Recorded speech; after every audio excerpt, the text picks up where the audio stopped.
Hi friends, समित life maker YouTube channel पे आप लोगों का स्वागत है। देखिए दोस्तों, आज के इस सेशन में फ्रेंड्स हम लोग करने वाले हैं 31 जुलाई 2025 का करंट अफेयर्स। और यह करंट अफेयर्स आपके आगामी जितने सारे एग्जाम होने वाले हैं दोस्तों, सभी एग्जाम के पर्पज़ से महत्वपूर्ण सेशन रहने वाला है। तो सेशन अगर पसंद आएगा दोस्तों, सेशन को एक लाइक जरूर कर दीजिएगा और किसी एक व्हाट्सएप ग्रुप में इस वीडियो को आप लोग जरूर शेयर कर दीजिएगा।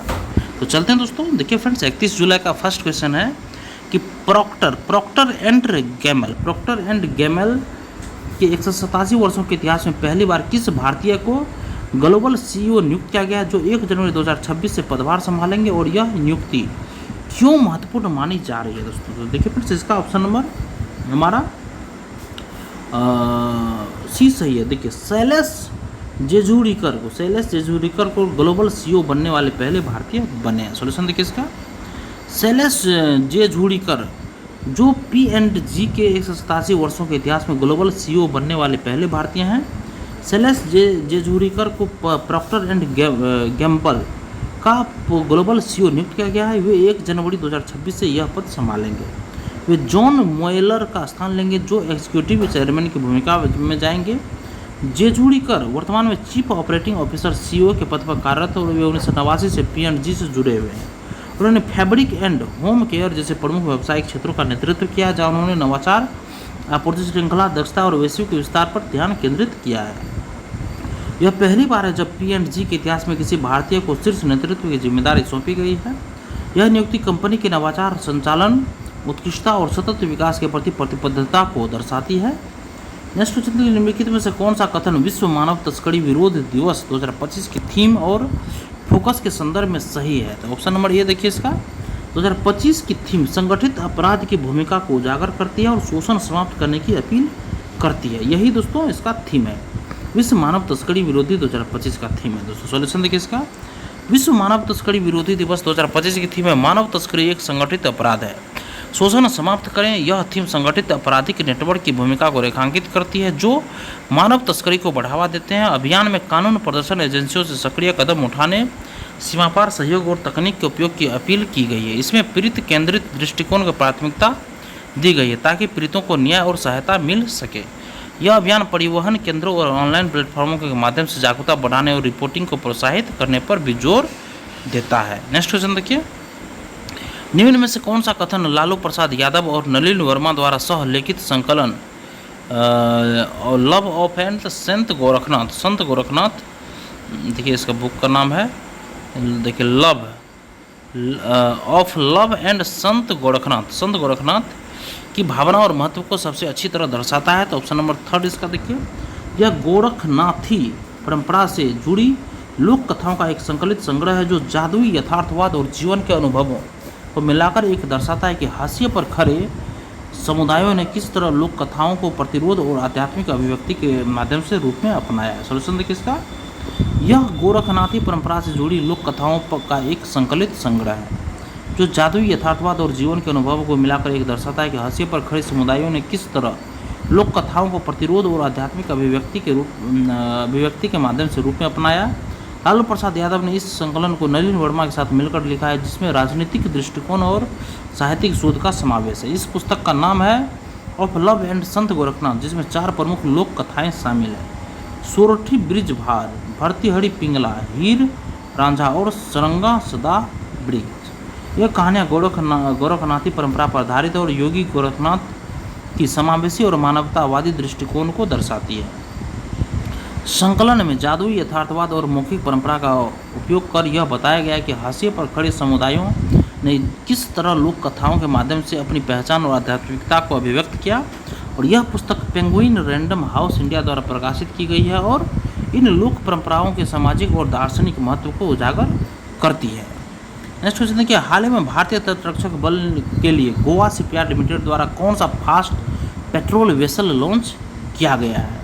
ये ऑप्शन नंबर इसका देखिए, ICGS अटल को ये लॉन्च किया गया। सोल्यूशन देखिए इसका, गोवा शिपयार्ड लिमिटेड ने 29 जुलाई 2025 को ICGL Atal fast patrol vessel FPV launch किया। यह लॉन्च समारोह वास्को दा गामा गोवा में आयोजित हुआ और ICGS अटल 8 स्वदेशी रूप से डिजाइन किए गए FPV की श्रृंखला में छठा पौध है, जिसे भारतीय तटरक्षक बल के लिए जीएसएल द्वारा बनाया जा रहा है। यह पुल 52 मीटर लंबा, 8 मीटर चौड़ा और इसका विस्थापन 320 टन है।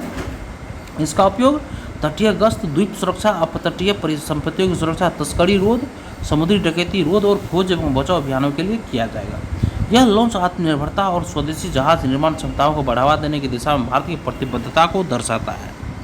नेक्स्ट, निम्नलिखित में से कौन सा कथन प्रसिद्ध अर्थशास्त्री मेघनाथ देसाई के बारे में सही है, जिनका हाल ही में 85 वर्ष की आयु में निधन हो गया? तो ऑप्शन नंबर इसका 3 सही होगा, सी। वे लंदन स्कूल ऑफ इकोनॉमिक्स में प्रोफेसर एमेरिटस थे और हाउस ऑफ लॉर्ड्स के सदस्य थे। सॉल्यूशन देखिए इसका, वे लंदन स्कूल ऑफ इकोनॉमिक्स में प्रोफेसर एमेरिटस थे और House of Commons, House of Lords के सदस्य थे। Meghnad Desai London School of Economics में प्रोफेसर एमेरिटस थे।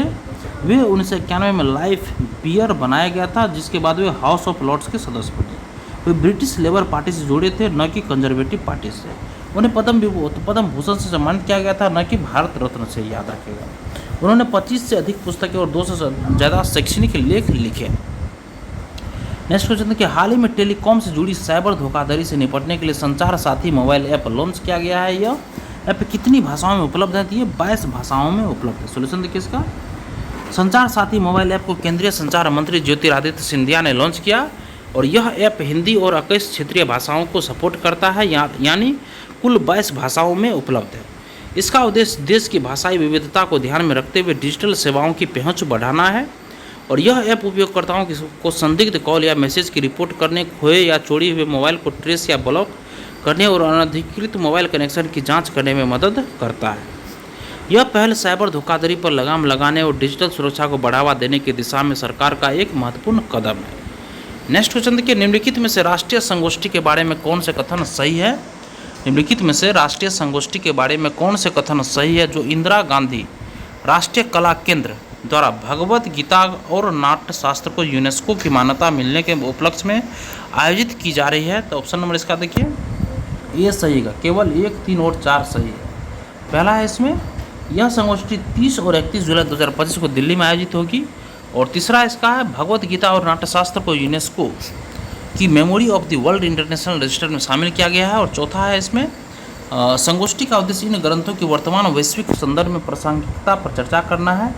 उपरोक्त में से ये सही होगा। सॉल्यूशन देखिए इसका, यह संगोष्ठी 30 और 31 जुलाई 2025 को नई दिल्ली में आयोजित की जाएगी। उद्घाटन सत्र समवेत ऑडिटोरियम में नहीं बल्कि अम्बेडकर इंटरनेशनल सेंटर में होगा। भगवत गीता और नाट्यशास्त्र को यूनेस्को की memory of the world international register में शामिल किया गया है और संगोष्ठी का उद्देश्य इन ग्रंथों की वर्तमान वैश्विक विमर्श में प्रासंगिकता को समझना और उस पर चर्चा करना है। नेक्स्ट क्वेश्चन देखिए, भारत में फ्रेंडशिप डे 2025 कब मनाया जाएगा? तो ये 3 अगस्त 2025 को मनाया जाएगा। सोल्यूशन देखिए इसका, फ्रेंडशिप डे 2025 भारत में 3 अगस्त को मनाया जाएगा, जो कि अगस्त महीने का पहला रविवार है। संयुक्त राष्ट्र हर साल 30 जुलाई को अंतर्राष्ट्रीय मित्रता दिवस इंटरनेशनल फ्रेंडशिप डे मनाता है। भारत सहित कई देशों में यह दिन अगस्त के पहले रविवार को मनाया जाता है। यह दिन मित्रता के रिश्ते को सम्मान देने और उसे मनाने के लिए समर्पित होगा, जिसमें पारंपरिक और आधुनिक दोनों तरह की गतिविधियां शामिल होंगी। नेक्स्ट क्वेश्चन देखिए, भारत में फ्रेंडशिप डे 2025 कब मनाया जाएगा? ये देखिए सेम ही क्वेश्चन दे देगा दोस्तों, 3 अगस्त 2025 को। सेम क्वेश्चन है दोस्तों, इसलिए हम लोग आगे बढ़ते हैं। हाल ही में उद्योग और आंतरिक व्यापार संवर्धन विभाग DPIIT और एथर एनर्जी के बीच हस्ताक्षरित समझौता ज्ञापन के संबंध में निम्नलिखित कथनों पर विचार करें। तो इनमें से देखिए फ्रेंड्स, इसमें सिर्फ हमारा 2 और 3 सही होगा। 2 में है कि इस सहयोग का उद्देश्य EV और स्वच्छ गतिशीलता परिस्थितिकी तंत्र में डीप टेक स्टार्टअप के लिए रणनीतिक मार्गदर्शन, बुनियादी ढांचा समर्थन और कौशल विकास प्रदान करना है। तीसरा है, यह साझेदारी स्टार्टअप पॉलिसी फोरम की बिल्ड इन भारत पहल का हिस्सा है। सॉल्यूशन देखिए इसका, उद्योग और आंतरिक व्यापार संवर्धन विभाग DPIIT ने एथर एनर्जी के साथ एक समझौता ज्ञापन पर हस्ताक्षर किए हैं, जिनका उद्देश्य इलेक्ट्रिक वाहन निर्माण और स्वच्छ गतिशीलता परिस्थितिकी तंत्र को मजबूत करना है। यह सहयोग स्टार्टअप पॉलिसी फोरम के बिल्ड इन भारत पहल का हिस्सा है। समझौता रणनीतिक मार्गदर्शन, बुनियादी ढांचे, ढांचा समर्थन, संयुक्त नवाचार कार्यक्रम, कौशल विकास और इवेंट्स के माध्यम से एक्सपोजर जैसे पहलुओं पर केंद्रित है, जो डीप टेक स्टार्टअप को बढ़ावा देगा। कथन एक गलत है, क्योंकि यह पहल स्टार्टअप इंडिया के अंतर्गत नहीं है और केवल सॉफ्टवेयर आधारित स्टार्टअप पर केंद्रित नहीं है।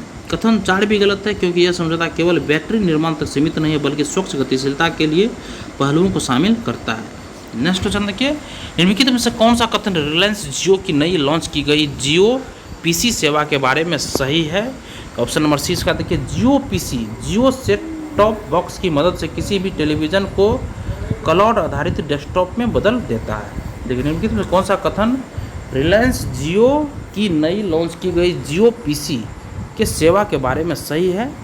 जियो पीसी जियो सेटअप बॉक्स की मदद से किसी भी टेलीविज़न को क्लाउड आधारित डेस्कटॉप में बदल देता है। सॉल्यूशन देखिए इसका, रिलायंस जियो जियो पीसी नामक एक क्लाउड आधारित वर्चुअल डेस्कटॉप सेवा लॉन्च की है। यह सेवा जियो सेट टॉप बॉक्स के माध्यम से किसी भी टेलीविज़न को पर्सनल कंप्यूटर में बदल देती है। जियो पीसी को चलाने के लिए अलग से सीपीयू या भारी हार्डवेयर की ज़रूरत नहीं होती है। यह उबंटू उबंटू ऑपरेटिंग सिस्टम पर चलता है और जिसमें लाइबर ऑफिस ब्राउज़र आधारित माइक्रोसॉफ्ट ऑफिस और एडोब एक्सप्रेस शामिल है। यह सेवा छात्रों, घरेलू उपयोगकर्ता और शुरुआती प्रोग्रामर्स के लिए उपयुक्त है। यह वेबकैम और प्रिंटर जैसे हार्डवेयर उपकरणों को सपोर्ट नहीं करता है। सभी प्रक्रियाएं क्लाउड सर्वर पर चलती है, इसलिए निरंतर इंटरनेट कनेक्शन आवश्यक है। नेक्स्ट क्वेश्चन देखिए फ्रेंड्स, यही हमारा आखिरी क्वेश्चन था और हम अपने सेशन को आज यहीं पे ख़त्म करते हैं। फ्रेंड्स, सेशन अगर पसंद आया आप लोगों को तो सेशन को एक बार लाइक ज़रूर कर दीजिएगा और किसी एक व्हाट्सएप ग्रुप में इस वीडियो को ज़रूर आप लोग शेयर कर दीजिएगा दोस्तों। धन्यवाद दोस्तों, सेशन देखने के लिए। आपका दिन शुभ हो।